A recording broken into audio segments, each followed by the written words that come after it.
ஆண்டவராகிய இயேசு கிறிஸ்துவின் நாமத்தினாலே இந்த புதிய நாள் உங்களை சந்திப்பதிலே மிகவும் மகிழ்ச்சி அடைகிறேன். ஆண்டவர் நம்மளோடு ஒவ்வொரு நாளும் இடைப்பட்டு கொண்டு வருகிறார். ஒவ்வொரு நாளும் நம்மளோடு பேசி கொண்டு வருகிறார். இந்த நாளிலே ஆண்டவர் நம்மளோடு பேசுகிற வார்த்தை, பயப்படாதே, நான் உன்னோடு கூட இருக்கிறேன் ஆண்டு வாக்கு பண்ணுகிறார். அவர் அகிலத்தையும் படைத்த ஆண்டவர், அகிலத்தையும் ஆளுகிற தெய்வம். அவர்தான் சொல்லுகிறார், அன்பு மகனே மகளே, நீ பயப்படாத. நீங்க ஏதோ ஒரு காரியத்தில் குறித்து நீங்க பயந்து போய் இந்த வார்த்தை கேட்டு கொண்டிருக்கலாம்.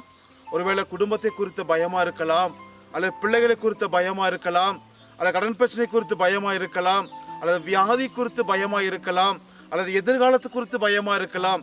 ஏதோ ஒரு பயம் உங்களை அழுத்துகிறதுனால உங்களை பயத்தோடு இந்த வார்த்தை கேட்டு கொண்டிருக்கலாம். இன்னைக்கு உங்களை பார்த்து ஆண்டவர் பேசுகிறார், மகளே மகனே, நீ பயப்படாத, நான் உன் கூட இருக்கிறேன். நீ பயந்து போன காரியம் என்ன?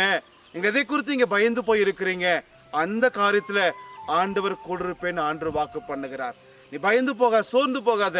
உனக்கு எல்லாவற்றையும் நன்மையா நடத்தி கொடுக்கிற ஆண்டவர், எல்லாவற்றையும் ஜெயமாய் கொடுக்கிற ஆண்டவர், நான் உன்னோடு கூட இருக்கிறேன்னு ஆண்டவர் வாக்கு பண்ணுகிறார். சோர்ந்து போகாதீங்க, பயப்படாதீங்க. ஆண்டவர் நம்மளோடு கூட இருக்கிறார். ஜெபம் பண்ணலாங்களா? பரிசுத்தமுள்ள நல்ல பிதாவே, இந்த நாள் எங்களை பார்த்து நீ பயப்படாத, நம்மளோடு கூட இருக்கிறேன்னு சொன்ன ஆண்டவர், எங்களோடு கூட இருக்கிறபடியால் உமக்கு நன்றி சுவாமி. என்னென்ன காரியத்தை பயந்து போயிருக்கிறாங்களோ அந்த பயத்தெல்லாம் எடுத்து போட்டு சுவாமி, அந்த ஒவ்வொருவருக்கு ஆண்டவரே அற்புதங்களை செய்தரல வேண்டுமாய் நாங்கள் ஜெபிக்கிறோம். இந்த வார்த்தை கேட்கிற விசுவாசிக்கிற ஒவ்வொருவருக்கு சுவாமி இந்த விளையாட்டு நடப்பதாக, இயேசுவின் நாமம் நடப்பதாக.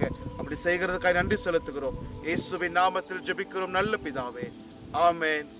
நண்பகல் மட்டும் அதிகமாய் பிரகாசிக்கும்